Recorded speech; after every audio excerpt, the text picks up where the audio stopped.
Hello guys, welcome to Daddy Share Space and welcome to my channel. So I'm getting ready to go in for the morning and I just wanted to jump on here and share just a quick point. So here on Daddy Share Space, I think I've found a decent name in the Daddy Share Space Daily. I've been mulling that name for a long time. As I use it more, it feels like it's the right name. And as I said, this is a place where anybody can come to this channel, but for the most part, it's a place for men to come and, just kind of like share ideas. And I'm obviously the main orator. My name is Telly, and my goal and my challenge to myself personally is to see how far I can take this. So I've been doing YouTube now for over 2 years.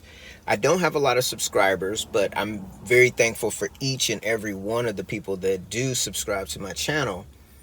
But things that I take pride in is the fact that I've never paid for any subscribers. One of the things that I take great pride in is I wanted to see how a YouTube channel could grow naturally, where a person would just put up content and people just looked at the content and decided that they wanted to watch that content. They didn't feel compelled.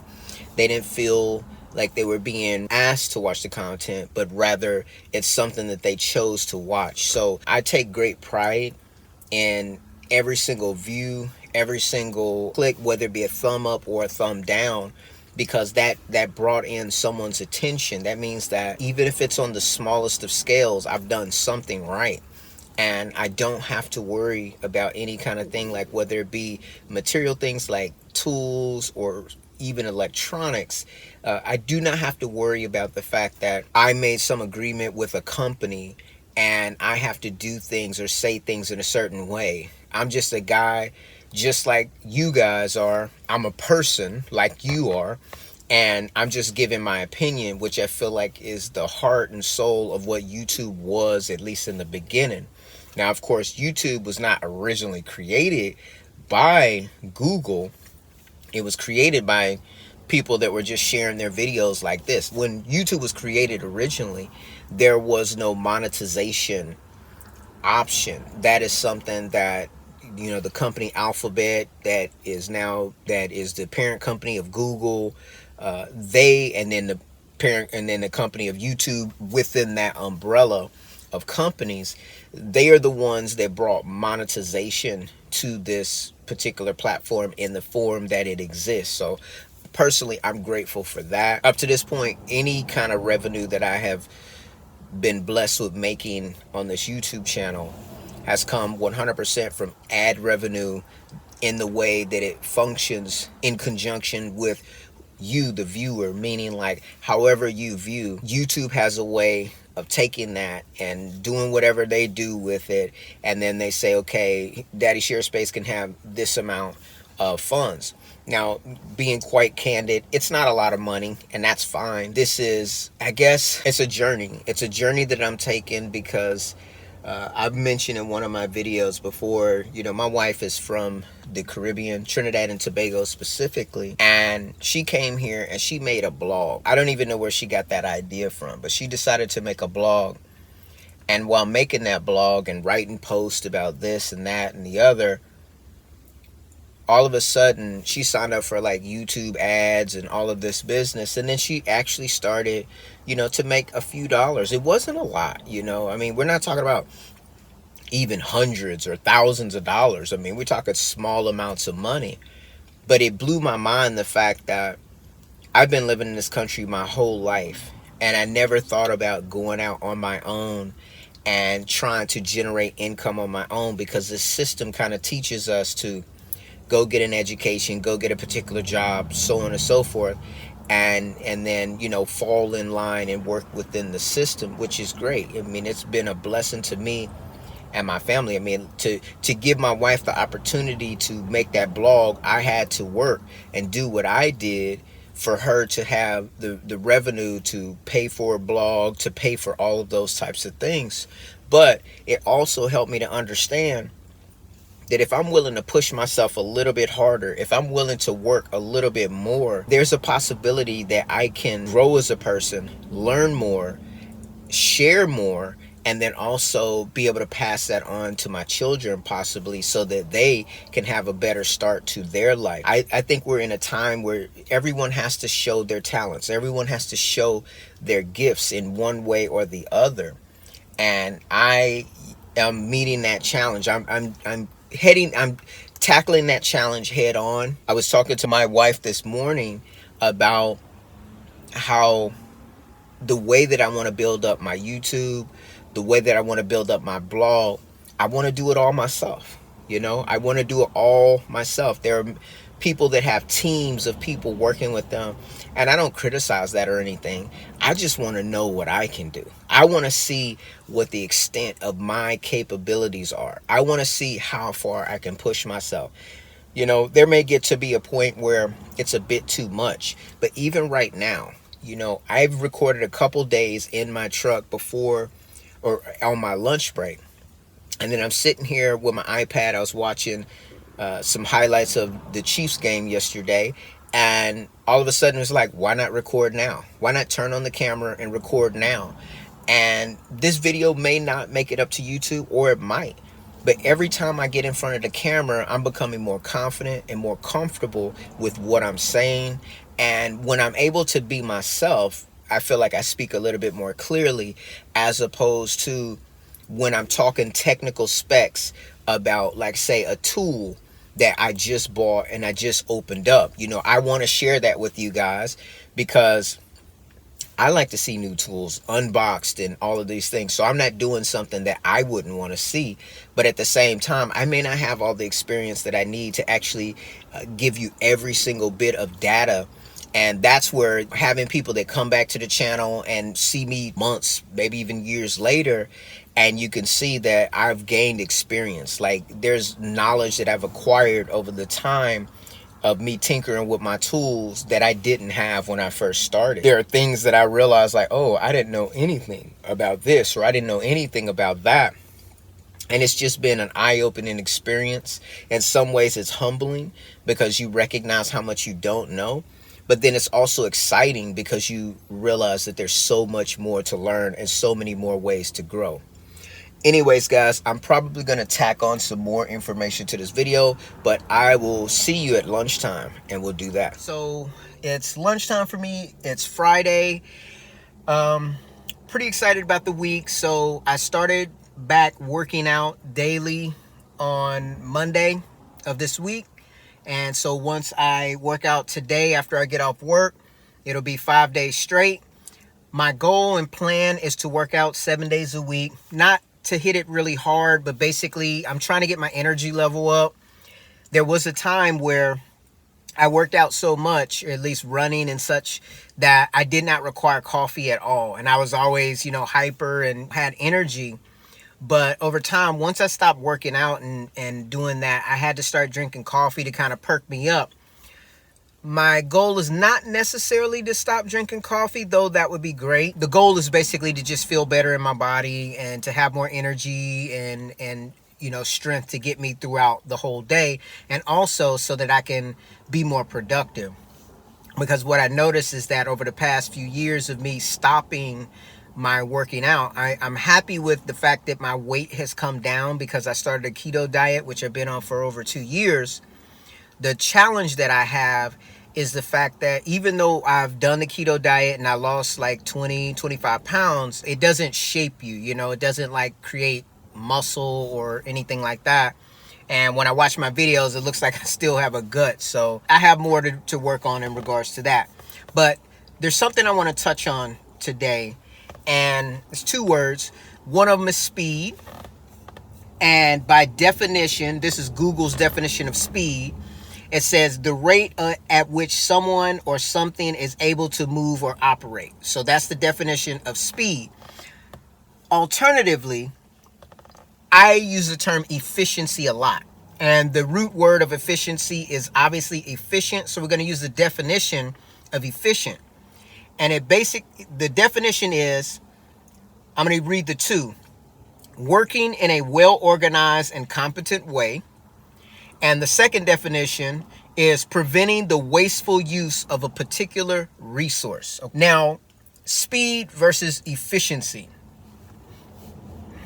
for me, like as a registered nurse for the past almost 25 years, a lot of people that I work with think that I work fast. They call me they call me speedy or fast, and I push back against that because I don't really see myself as fast.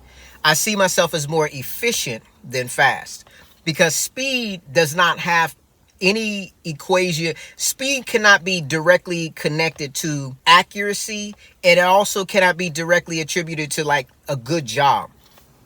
Efficient, by the definition, is if you prevent wasteful use of resource. And what is that resource? That resource is time. So if you take two people, one person is fast, the other person is efficient. A fast person will do things fast, and it may be a blur in your eyes, but they're not necessarily efficient. That means a lot of wasted movement. That means, maybe reckless behavior. You don't get the results that you're looking for. Think about that in the shop.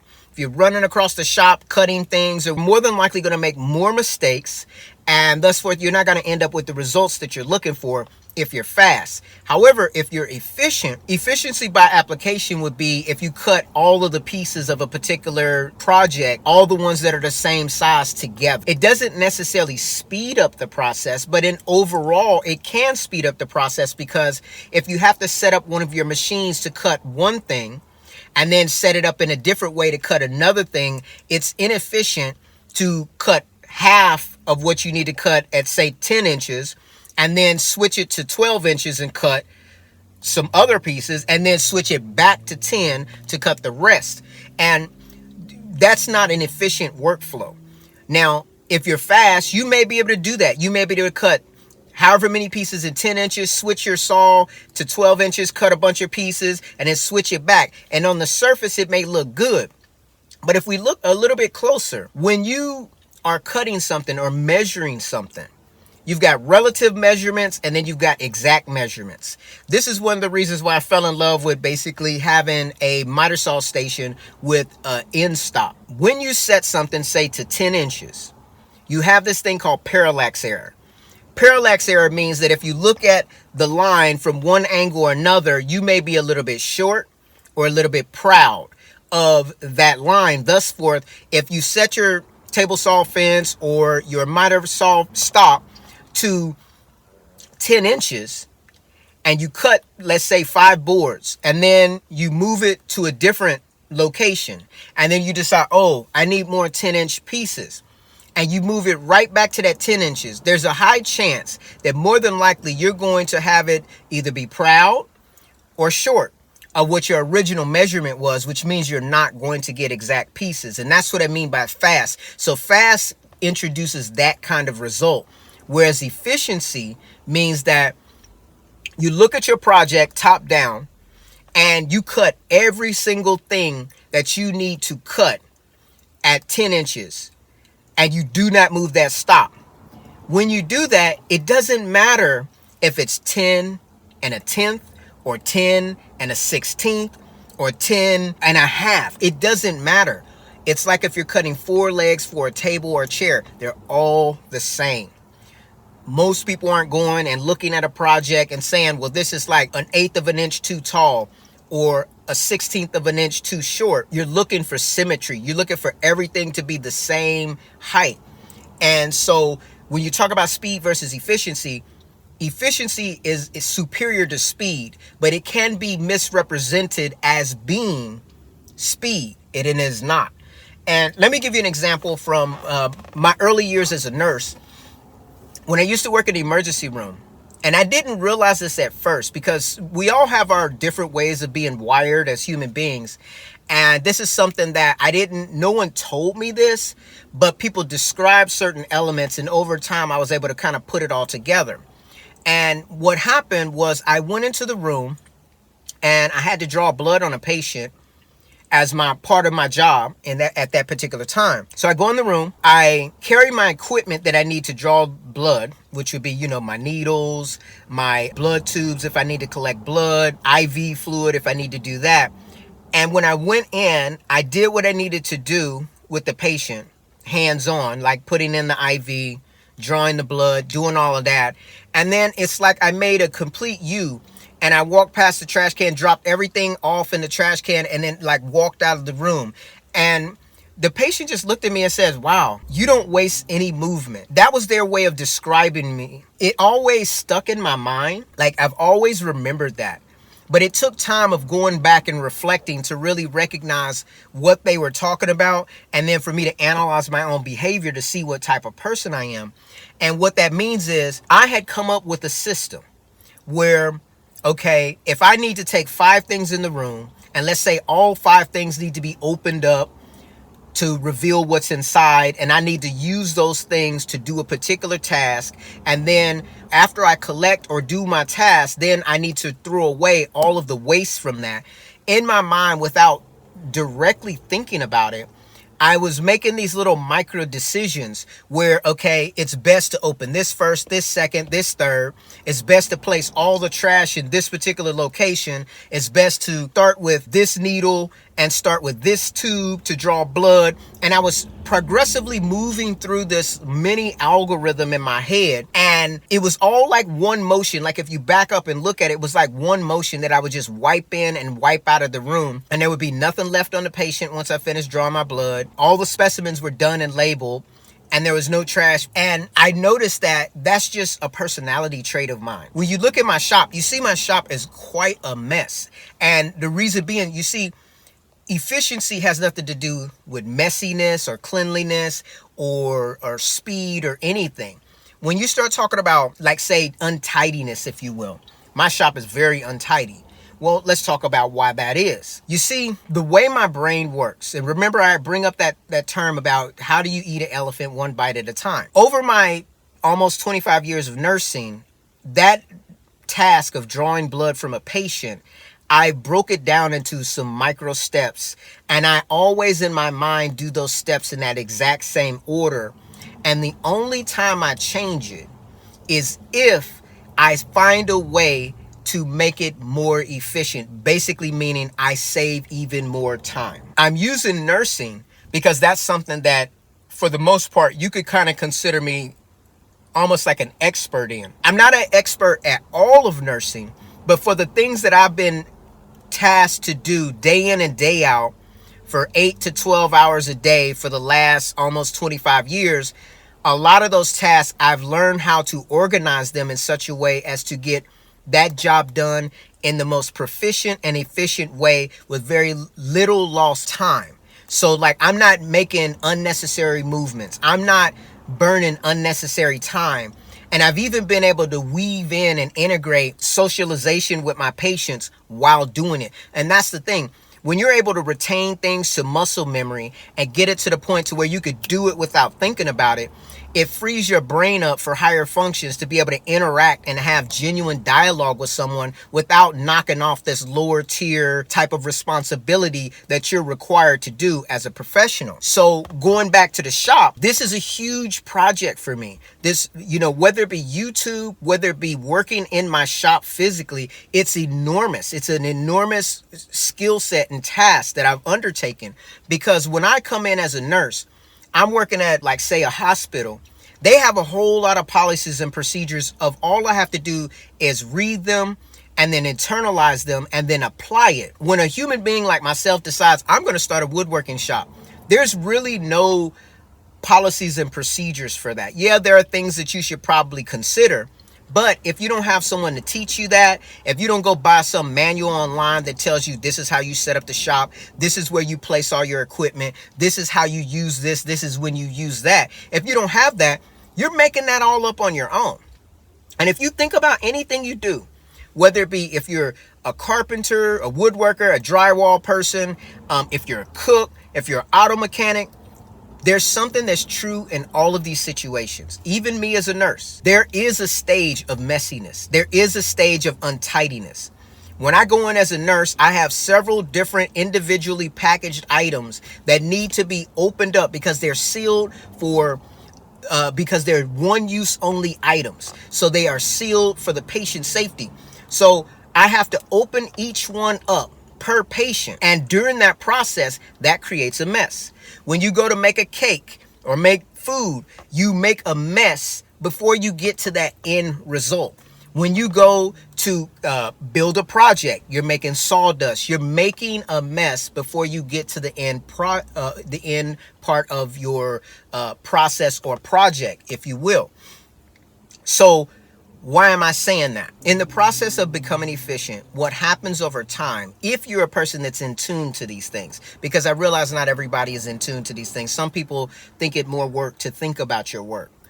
But when you're paying attention to the way that you work and how you work, you start to ask yourself these little questions. Why do I do A before B? Why do I do C after B? Sometimes you may find out that C may need to be before A and B. And maybe it should go C, B, A as opposed to A, B, C. And when you start to understand that things work better when you actually make these micro changes in your thought processes, which leads to your actual physical actions, then what you start to develop is your own personal, individual, independent efficiency. And there have been many times where I would share, like, say, my skill set with maybe a coworker at work, and a lot of them be like, oh, that's just too much work. Because I don't understand how much work I put into thinking about these things, because I truly enjoy getting better. I've been a nurse almost 25 years and I still enjoy getting better, becoming more efficient. Now that I've crossed over into doing woodworking and these types of things, I'm trying to figure out how to make that efficient too. And if you think about it, it's so much nicer if you're able to, like, say, let's say you were starting a shop today and you had endless money. It would be easier if you had everything you needed, meaning every tool you could imagine or think of having. And then as you start to develop your workflow, you start to trim away everything you don't need to end up with the final perfect workflow for yourself. On the flip side of that coin, let's look at the other way. Let's say you didn't have endless money and you didn't have the ability to buy everything and trim from having excess or more, and you have minimal tools, right? Well, now your thought process is different in the sense that if you only have, let's say, a handsaw and maybe, let me be ridiculous, a hand drill, one of those ones that you cycle around like this, that limits what you can do. You could do a lot of things, but you have to factor in time. You have to factor in the energy that it takes to do everything manually and by hand. If you have power tools, you could do things a lot more efficiently, and you don't have to think about certain aspects quite as much. So when you consider starting off with minimum tools or a minimalist mindset, you're going to find yourself either A, every time you hit a roadblock, having to go out and buy, which is a diversion from what you're trying to do, right? You're not actively working on your workflow or your efficiency. At that time, you're working on just trying to accomplish the next task.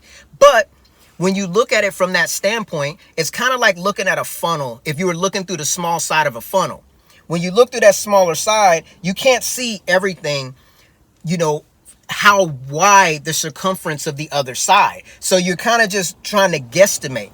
So you may go out and buy a tool that you need immediately right then, and you're spending real dollars to solve that next problem, not realizing that later on down the line it's going to create another problem. Of which, if you would have had a different mindset, if you was looking at that funnel from the wider orifice and going to the narrow, you're being more specific and selective in regards to how you map out your efficiency. So now you're not doing what you're doing by accident. Like if you don't happen to have a lot of money and you start your tool collection and you start doing things, your tool collection is going to dictate what you have the ability to do. If you have the opportunity, if you have access to all the tools that you could imagine, the thing that you're whittling down is the process that you're using to get to the end goal, right? There's certain things like it's very difficult. Like I'll give you a small example and then I got to get out of here. Let me give you this example real quick. I bought 2x4s and no track saw cuts 3.5 inches deep. What does that mean? A 2x4 is actually 3.5 inches on the long end, right? And Some table saws have the ability to cut in one pass. I think it's maybe a 10-inch table saw, but an 8¼ inch table saw cannot cut that board strictly down, along the longer end of a 2x4. Why does that present a problem? If you have your table saw at a 90-degree angle and you cut down one end, flip the board around and cut down the other end, there's a chance that you may have some variation in that cut. I've seen it for myself on my own saw. There may be just a little bit of movement or bevel or something in maybe your fence. Not saying that your fence is crooked, but the wood itself may not be perfect to cut down. It's a very different method putting, like, say, a track saw rail on top of your work and cutting across, because then the variation is everything is dependent upon the rail, right, being fastened down, and then the saw blade cuts the material. On the flip side, if you take a 2x4, they have the rounded edges, and you put it up against your fence, that the imperfections in that 2x4 can be transferred to the blade, meaning that you don't get a straight cut. So if you add another factor of flipping the board over to do 2 passes to cut a board 3.5 inches height wise, if you will, in half to give you 2 components to, a form of, what do you call that? Well, just ripping, right? If you do that, you're introducing error. Now, if you have a bandsaw, you can set your fence up, you could cut down one end to make a straight edge, and then even then you could still, whatever imperfections is in the wood is being transferred over to your blade. I mean, however minute they are. I found this out because I've tried it over and over again, and I'll try to cut a straight edge on one side of my 2x4, and then when I flip it around and cut the other edge referencing off of the previous edge, and then I do 4 boards like that, when I go to put them together, it's not a perfect seam.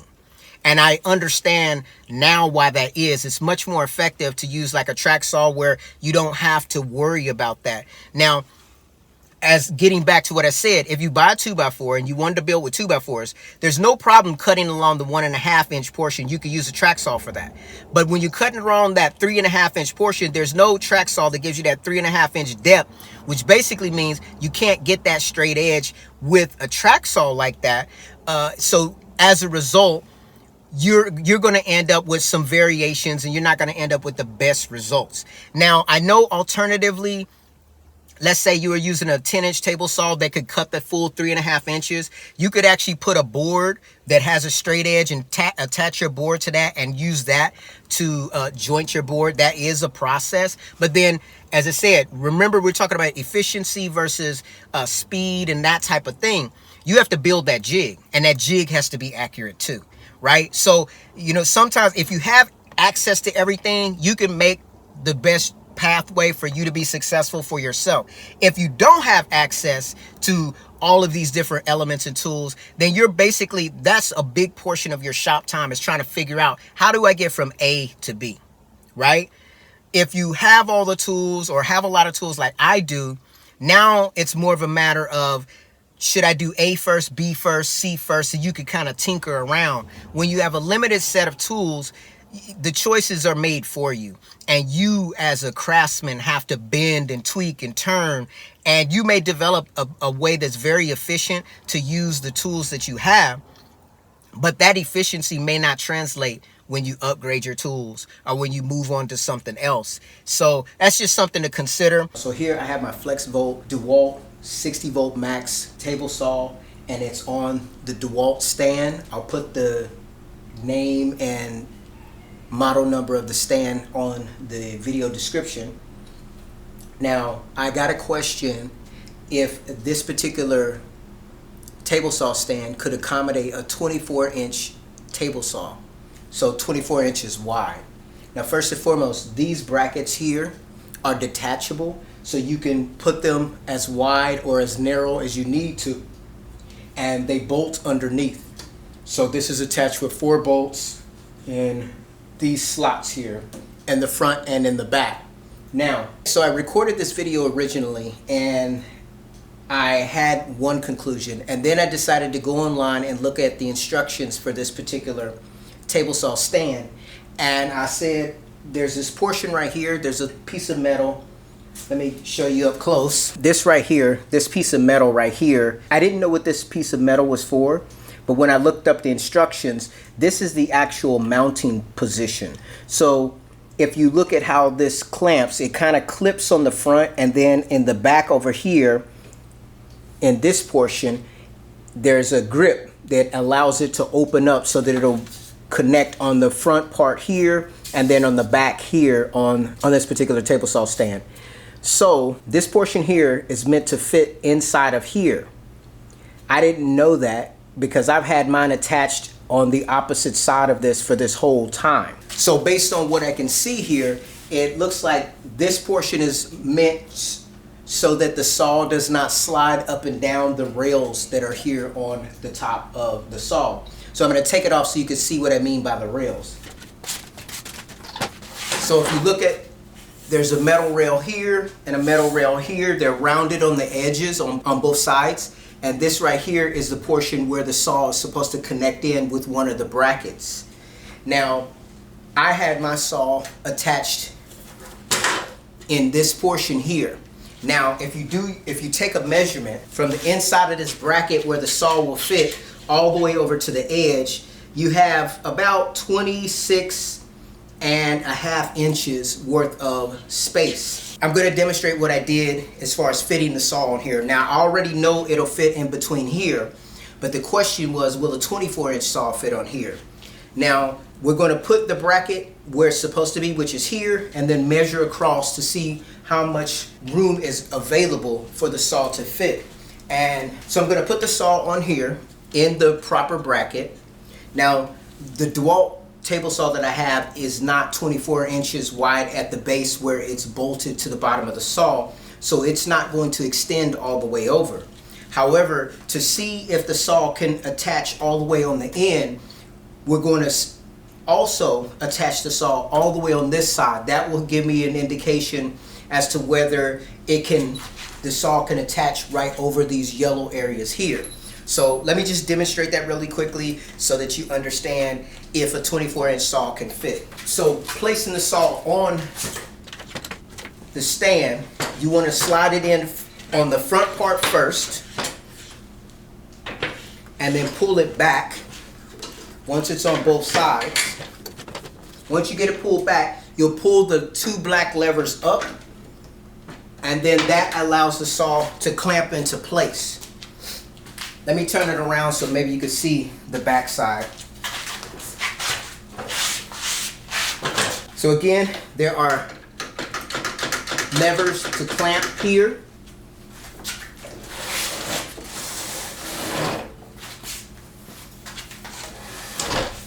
Right here is one of them that you pull in, right there.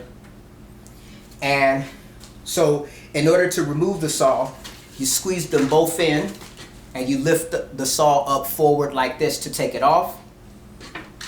You let it go and it's locked in. So we know how the saw gets connected to the stand. Now let's see how far we can get it over. So taking a look at the front, as you can see, it's in the location where it's supposed to be, where it's locked in between these two, this metal portion right here that I showed you previously. Now I can take it out of that portion and attach it just beside it and open it up, and it still attaches to the saw. And right here you can see the metal portion that's free. Now what we want to do, I'm going to pull the saw down this way. We want to see how far the saw can go over to my left. So I'm going to take it, unclamp it, and slide the saw down to the very edge and drop it down. And as you can see, let's go a little bit further. Let's see if I can put it on the very edge. That's about as close to the edge as I can get it. It's secured on the front and the back. All right. Now, we're all the way over at the final edge, or at the far edge, and when we take the tape measure and measure from the inside of this metal bracket all the way over to the outside edge, you got 27 inches. So 24 inches will fit with no problem on this particular stand. And that would be with this bar fixed inside of the slot where it's supposed to be, and the other part on this end. So 24 inches would actually be in about 3 inches or so, because this right here is set at about just about 26.5 inches where it's sitting right now. So it'll be about 2.5 inches further in. So the answer to the question is yes, you can attach a 24-inch table saw to this particular stand. It does not appear that it's going to affect any of the operation. Let me pull this out. That goes in properly. When I put it up on its side,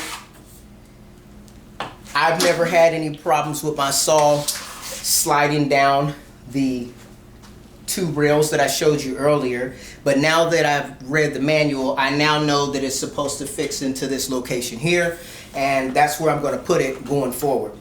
Anyway, so that was actually a helpful question for me, because it helped me to discover something that I was unaware of about my saw placement.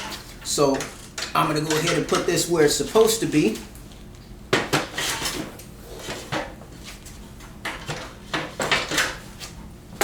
And that wraps up this video.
So I made this little bench. My goal was to make this bench in one setting and then do an episode of Daddy Share Space Daily right after. So it was supposed to be kind of almost like a story. So you would see me come home from work and I'd be cutting wood, chopping, gluing, doing whatever I need to do.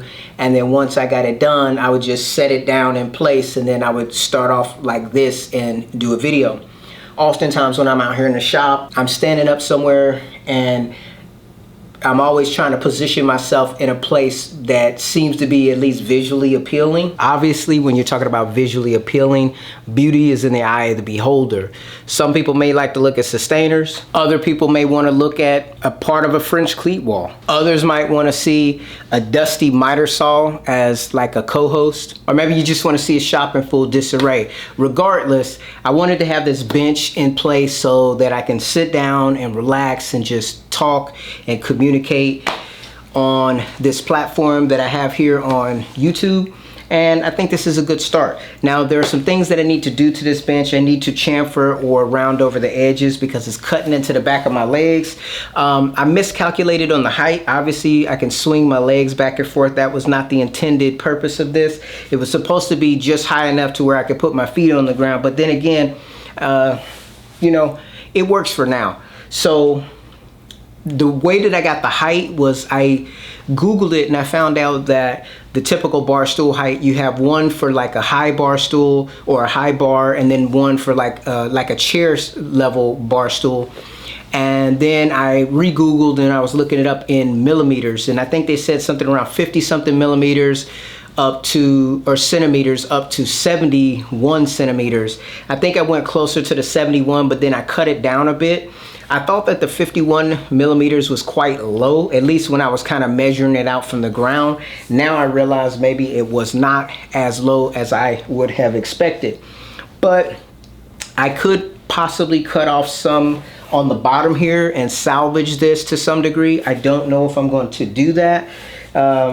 We'll see. I'm afraid that if I try to cut it, because I did glue this, and since I did glue it, I can't take it back apart like I could before, but I wouldn't try to sit on it just put together with those lamello fittings, because I was able to kind of pry them apart, and the sheer weight of the top and the legs, when I was moving it around, those plastic connectors, they don't hold it all together permanently. Now, it could have possibly held together a little bit more if I would have used the Climax fittings, but that would have required me to drill some holes to do that. And then the fittings are, you know, primarily plastic, so it probably wouldn't have held as well either with this kind of weight. What I do like about the lamello is the fact that it gives you the ability to be able to mock up projects like this without having to commit to the project. If you decide that it's not going to work out for you, you can easily pop the parts back apart. It's kind of like playing with Legos, so I'm a big fan of the lamello for that. Anyways, I will continue to update on what kind of other quality of life features that I do to this bench.